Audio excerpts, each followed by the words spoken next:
News report. We are breaking with convention. Power, peace, and the presidency. 2 weeks of 2-hour daily coverage. First from the Cleveland Republican convention all this week, and then from Philadelphia, the Democratic convention next week. I'm Amy Goodman. As the Republican convention opens today here in Cleveland, we look now at the protests in the streets. The FBI, the Department of Homeland Security, and the Secret Service have reportedly knocked on the doors of dozens of Cleveland activists demanding to know if they're organizing protests here at the RNC. Law enforcement agents have reportedly also made phone calls to relatives, neighbors, and places of employment asking about the activists' whereabouts.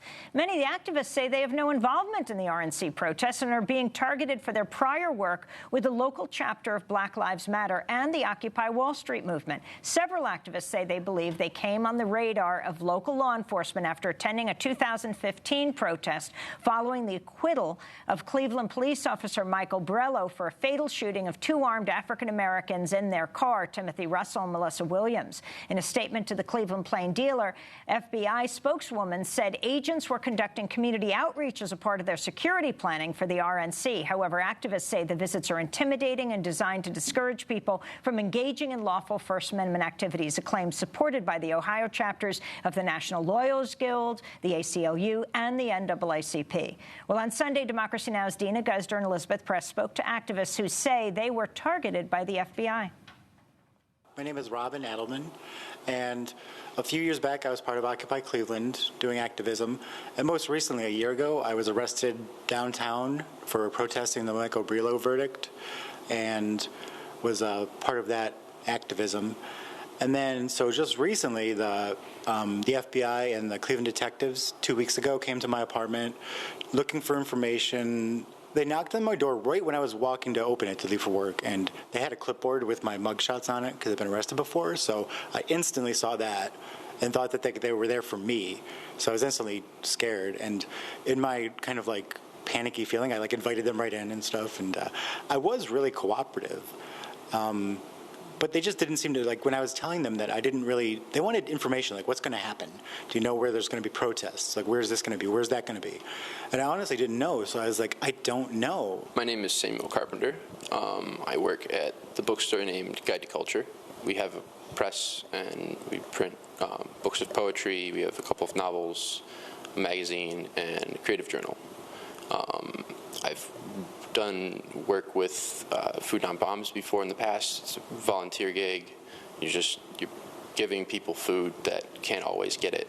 Samuel, what happened late last month when an FBI agent and a police detective came to your house? They came to my house, expressed that they were canvassing about this anarchist bookstore named Guide to Culture, which is not, and basically just like scared my mother, freaked her out because, you know, they're saying that they're looking for radical anarchists. The FBI agent expressed that he's done counter-terrorist unit work overseas, and you know, it was just like ridiculous. Is it 1984 now that we're getting approached by people of the law because you read books? Michael Nelson, President, Cleveland Branch, NAACP.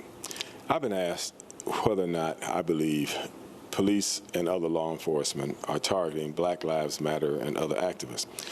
No doubt. I want to ask you about one of your clients, Jasmine Bruce. Can you tell us who she is and what happened to her? The Cleveland police officer, along with a partner, went to the home of her parents, knocked on the door, asked to speak to Jasmine. Her stepfather came to the door and to ask, well, is she in trouble? Oh, no, she's not in trouble. We just want to talk to her, but she's not here. The mother overheard this conversation, came to the door and said, why do you want to talk to my daughter? Well, we just want to ask her some questions about anything she knows about protests. She says, what do you mean? My daughter's in school. As I indicated, Jasmine was involved in one protest that was brought on by the outrage of this Borello acquittal. She's not been involved in anything since then. And if she did know, she wasn't going to tell them. But the fact of the matter is she was not aware of anything, nor is she active with respect to the RNC. My name is Jocelyn Rosnick, and I'm co-coordinator of the Ohio chapter of the National Lawyers Guild. About 3 weeks ago, prior to the RNC, we started to receive messages from a variety of different community members and activists letting us know that various special agents were showing up at their door asking them questions. We know that they have cast a pretty wide net in their so-called intelligence gathering. It's not just the FBI special agents, but also agents with the Department of Homeland Security, the Secret Service, as well as Cleveland Division of Police officers. And they're reaching out to a number of different groups and organizations. Some individuals who have received door knocks simply hang out at the wrong bookstore. Other individuals who have been targeted by these door knocks are individuals who were arrested after the acquittal of Michael Brelo, May of 2015, as well as some individuals who really haven't been active in any sort of protest activity for a number of years. So the fact that law enforcement agencies is asking individuals questions and simply knocking on doors is not illegal, it's not unconstitutional.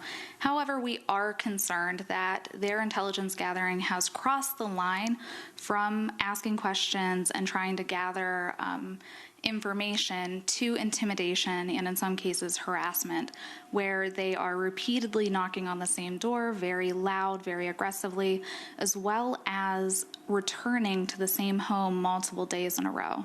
Jocelyn, the RNC is about to kick off, and your group has been giving legal advice and holding civil rights trainings for protesters who are going to be involved in the numerous demonstrations throughout the week. What should a protester who has a run-in with a cop do? So individuals should do everything they can to de-escalate the situation themselves.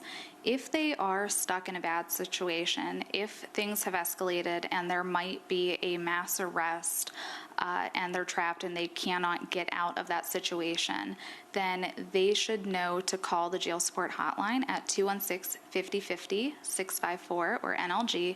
Additionally, we do have individuals that will be out on the streets with demonstrators. We train and dispatch legal observers who are the eyes and the ears of the legal team. They're not out there demonstrating themselves. They're third-party observers, and they are identifiable by wearing a bright lime green baseball hat that says National Lawyers Guild Legal Observer or a bright lime green t-shirt.